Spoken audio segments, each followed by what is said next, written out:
आजच्या या खास चर्चेत आपलं स्वागत आहे. आज आपण मायक्रोसॉफ्ट लर्नवरील एका लर्निंग पाथमध्ये खोलवर उतरणार आहोत.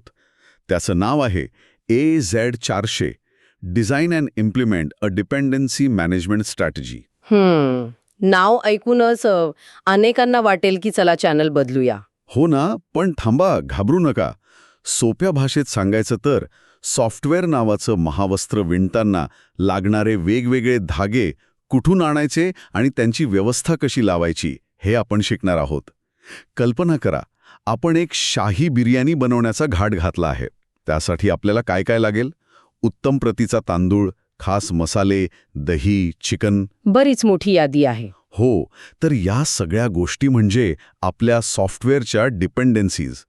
हे साहित्य कुठून आणायचं, ते ताजं आणि भेसळमुक्त आहे की नाही हे कसं तपासायचं आणि ते आपल्या किचनमध्ये व्यवस्थित कसं ठेवायचं, हेच शिकणं म्हणजे डिपेंडन्सी मॅनेजमेंट. चला तर या टेक्निकल किचनची सफर सुरू करूया. आणि ही सफर सुरू करण्याआधी एक धोक्याचा इशारा देऊ का? हो, नक्कीच. ही गोष्ट वाटती तितकी सोपी नाहीये. तुमच्या बिर्याणीतला एखादा मसाला जरी खराब निघाला तरी अख्ख्या बिर्याणीची चव बिघडू शकते की नाही. सॉफ्टवेअरच्या जगात यालाच प्रोडक्शन इश्यू म्हणतात. अच्छा. आणि हे लहानसहान नसतात. काही वर्षांपूर्वी लेफ्टपॅड नावाचं एक छोटंसं फक्त 11 ओळींचं पॅकेज होतं. एका डेव्हलपरने ते इंटरनेटवरून काढून टाकलं आणि काय झालं असेल असं वाटतं? काय झालं असेल? फार काय नाही. जगभरातल्या हजारो मोठ्या वेबसाईट्स आणि ॲप्लिकेशन्स काही तासांसाठी बंद पडल्या होत्या.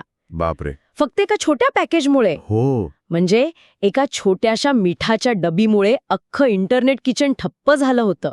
इतका मोठा प्रभाव असतो या गोष्टीचा. वा, म्हणजे सुरुवातच इतकी धमाकेदार आहे. चला तर मग या किचनमधल्या पहिल्या नियमाकडे वळूया. पहिला मॉड्यूल आहे पॅकेज डिपेंडन्सी समजून घेणे. सोप्या भाषेत आपल्याला नक्की काय काय सामान लागणार आहे याची एक पक्की यादी बनवणे. सॉफ्टवेअर म्हणजे एक मोठं उपकरण असेल तर त्याचे छोटे छोटे भाग म्हणजे पॅकेजेस, आणि हे भाग एकमेकांवर अवलंबून असतात, म्हणून त्यांना डिपेंडन्सीज म्हणतात. बरोबर. या मॉड्यूलमध्ये आपण शिकतो की आपल्या मोठ्या प्रोजेक्टला लहान लहान व्यवस्थापित करता येण्याजोग्या भागांमध्ये कसं तोडायचं. म्हणजे गाडी बनवताना इंजिन, चाकं आणि बॉडी वेगळी वेगळी बनवण्यासारखं. याला डिकम्पोजिशन म्हणतात. बरोबर? अगदी बरोबर. आणि याचा फायदा काय? तर इंजिन बनवणारी टीम चाकं बनवणाऱ्या टीमची वाट बघत बसत नाही. सगळे आपापलं काम समांतरपणे करू शकतात. आणि इथे एक महत्वाची गोष्ट आहे, ट्रान्झिटिव्ह डिपेंडन्सीज, किंवा मी त्यांना म्हणते छुपे नातेवाईक. छुपे नातेवाईक. हो, म्हणजे तुम्ही बिर्याणीसाठी दही आणलं, पण ते दही बनवण्यासाठी दूध लागलं होतं आणि ते दूध एका विशिष्ट गायीचं होतं. आता तुमच्या बिर्याणीची चव एक प्रकारे त्या गायीच्या आरोग्यावर अवलंबून आहे. अरे वा. तसंच तुम्ही एक पॅकेज वापरता, पण ते पॅकेज स्वतः दुसऱ्या 10 पॅकेजेसवर अवलंबून असतं. या सगळ्या छुप्या नातेवाईकांची यादी काढणं खूप महत्वाचं आहे. हे तर कौन बनेगा करोडपतीच्या फॅमिली ट्री सारखं झालं. पण मग ह्या सगळ्या छुप्या नातेवाईकांना शोधून काढायचं कसं? काही जासूस टूल्स वगैरे असतात का यासाठी? हो, नक्कीच. प्रत्येक प्रोग्रॅमिंग लँग्वेजसाठी अशी टूल्स उपलब्ध आहेत. जसे जावास्क्रिप्टसाठी NPM किंवा यार्न, .NETसाठी न्यूगेट, पायथनसाठी पिप. ही टूल्स तुमच्या प्रोजेक्ट फाईल स्कॅन करतात आणि तुम्हाला तुमच्या सगळ्या डायरेक्ट आणि ट्रान्झिटिव्ह डिपेंडन्सीजची एक सविस्तर यादी देतात. म्हणजे तुमच्या किचनमधल्या सामानाची इन्व्हेंटरी लिस्टच. अच्छा. इतकंच नाही तर व्हाईट सोर्स बोल्ट किंवा ब्लॅक डक सारखी व्यावसायिक टूल्स तर तुम्हाला हेही सांगतात की तुमच्या कोणत्या मसाल्याची एक्सपायरी डेट जवळ आली आहे, म्हणजे कोणतं पॅकेज असुरक्षित आहे. ठीक आहे, म्हणजे आता आपल्या बिर्याणीसाठी काय काय लागणार आहे याची तपशीलवार यादी तयार झाली. आपल्या छुप्या नातेवाईकांची ओळख पण झाली. पण आता खरा प्रश्न येतो, हे उत्तम प्रतीचं आणि ताजं सामान आणायचं कुठून? हाच तर महत्वाचा प्रश्न आहे. इथेच पॅकेज मॅनेजमेंटची कल्पना येते. या दुसऱ्या मॉड्यूलमध्ये आपण शिकतो की पॅकेज मॅनेजर म्हणजे समजा NPM किंवा न्यूगेट हा आपला पर्सनल शॉपिंग असिस्टंट आहे. तो आपल्यासाठी योग्य दुकानातून, ज्याला पॅकेज फीड म्हणतात, योग्य प्रतीचं सामान म्हणजे पॅकेज घेऊन येतो. आणि ही दुकानं 2 प्रकारची असतात. एक म्हणजे सार्वत्रिक सुपरमार्केट, जसं की npmjs.com, जिथे जगातलं कुणीही आपलं पॅकेज ठेवू शकतो. आणि दुसरं म्हणजे तुमचं स्वतःचं खाजगी दुकान, म्हणजे Azure आर्टिफॅक्ट्स. आणि इथेच सगळ्यात मोठी सावधगिरी बाळगावी लागते. सार्वजनिक सुपरमार्केटमध्ये सामान मिळणं सोपं असतं, पण तिथे धोकाही असतो. कसा धोका? विचार करा, तुम्ही बाजारातून पॅक केलेला मसाला आणला, पण कुणीतरी हुशारीने त्याच पॅकेजिंगमध्ये भेसळयुक्त मसाला भरून ठेवला असेल तर याला टायपोस्कॉटिंग म्हणतात. हॅकर्स प्रसिद्ध पॅकेजच्या नावात थोडासा बदल करून म्हणजे एक्सप्रेस ऐवजी एक्सप्रेस असं करून एक धोकादायक पॅकेज अपलोड करतात. अरे देवा. हो, आणि तुम्ही स्पेलिंगमध्ये छोटीशी चूक केली की तुमच्या प्रोजेक्टमध्ये बॉम्बच दाखल होतो. म्हणजे फुकट मिळणाऱ्या गोष्टी कधीकधी खूप महागात पडू शकतात. मग याचा अर्थ सार्वजनिक सुपरमार्केटमधनं काहीच घ्यायचं नाही का? नाही, तसं नाही. ओपन सोर्स हे सॉफ्टवेअरच्या जगासाठी एक वरदान आहे. पण आपल्याला एक सिक्युरिटी गार्ड नेमावा लागतो. Azure आर्टिफॅक्ट सारखी टूल्स इथेच कामाला येतात. अच्छा, म्हणजे ते गार्डचं काम करतात. हो, ते तुमच्या कंपनीसाठी एका खाजगी गोदामाचं काम करतात. ते सार्वजनिक सुपरमार्केटमधून सामान आणतात, पण आत घेण्यापूर्वी ते स्कॅन करतात, तपासतात आणि मगच तुम्हाला वापरायला देतात. याला अपस्ट्रीम सोर्सेस असं म्हणतात. यामुळे काय होतं की तुमच्या टीममधला प्रत्येकजण वेगवेगळ्या दुकानातून आपल्या आवडीच्या कंपनीचं पीठ आणत नाही, तर सगळेजण एकाच तपासलेल्या आणि प्रमाणित गोदामातून सामान घेतात. वा, म्हणजे आता आपल्याकडे एक सुरक्षित गोदाम आहे. पण समजा आतापर्यंत आमचं स्वयंपाकघर खूप पसरलेलं होतं. काही मसाले एका डब्यात, काही दुसऱ्या खोलीत. तर तिसरा मॉड्यूल याच समस्येवर उपाय सांगतो. हा मॉड्यूल म्हणजे जणू किचन रेनोव्हेशन. बरोबर. इकडे तिकडे विखुरलेलं सगळं सामान म्हणजे आर्टिफॅक्ट्स एका मोठ्या सुव्यवस्थित गोदामात म्हणजे Azure आर्टिफॅक्ट्समध्ये आणून ठेवणं, याला कन्सॉलिडेशन म्हणतात. आणि एकदा का गोदाम तयार झालं की त्याला कुलूप लावणंही महत्वाचं आहे की नाही? अगदी. यालाच सिक्युरिटी म्हणतात. आपण इथे शिकतो की कोणाला गोदामात प्रवेश द्यायचा आणि कोणाला नाही. म्हणजे ओनर म्हणजे मुख्य शेफ, कॉन्ट्रिब्युटर म्हणजे मदतनीस शेफ आणि रीडर म्हणजे जो फक्त बघू शकतो. हे फक्त टापटीपपणाबद्दल नाही, तर सुरक्षिततेबद्दल आहे. आणि आजकाल एक खूप मोठा धोका आहे, ज्याला डिपेंडन्सी कन्फ्युजन अटॅक म्हणतात. हे काय नवीन आहे आता? ही एक खूप हुशार चोरीची पद्धत आहे. समजा तुमच्या कंपनीत तुम्ही माय इंटरनल पॅकेज नावाचे एक खाजगी पॅकेज वापरता. हॅकर्स काय करतात, ते त्याच नावाने एक पॅकेज सार्वजनिक सुपरमार्केटमध्ये टाकतात. ठीक आहे. आणि त्याला तुमच्या खाजगी पॅकेजपेक्षा जास्त व्हर्जन नंबर देतात. समजा 99.9.9. मग काय होतं? मग जर तुमची बिल्ड सिस्टीम नीट कॉन्फिगर केलेली नसेल तर ती गोंधळते. तिला वाटतं की सार्वजनिक पॅकेज हे नवीन आणि अपडेटेड आहे आणि ती चुकून ते सार्वजनिक धोकादायक पॅकेज डाउनलोड करते. बापरे. पर आर्टिफॅक्ट्समध्ये अपस्ट्रीम सोर्सेस योग्य क्रमाने लावणे आणि नेहमी फक्त खाजगी फीडला प्राधान्य देणे खूप महत्वाचं ठरतं. हा तुमच्या गोदामाचा सर्वात महत्वाचा सुरक्षा नियम आहे. ठीक आहे, म्हणजे आता आपलं गोदाम सुरक्षित आहे आणि सगळं सामान एकच ठिकाणी आहे. आता चौथ्या मॉड्यूलकडे वळूया. याचं नाव आहे व्हर्जनिंग स्ट्रॅटेजी. हे खूप मजेशीर आहे.